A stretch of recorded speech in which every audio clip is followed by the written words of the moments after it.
নমস্কার বন্ধুরা, আজকে আমি বানাচ্ছি নিরামিষ পেঁপের তরকারি। আজকে আমি বানাবো নিরামিষ একটা পেঁপের তরকারি। এখানে একটা গোটা পেঁপে নিয়েছি আমি। এবারে প্রেসার কুকারের মধ্যে আমি দিয়ে দেবো।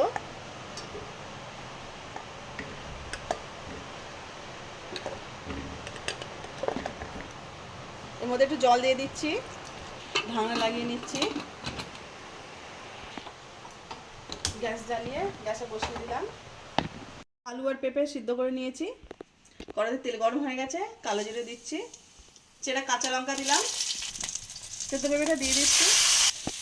ভাজা ভাজা হয়ে গেছে, একটু হলুদ দিয়ে দিলাম, নুন দিয়ে দিচ্ছি, একটু নেড়ে দিচ্ছি, জল ঢেলে দিচ্ছি,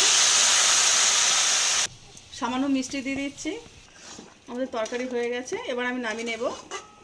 আমাদের পেঁপে আলু তরকারি রেডি।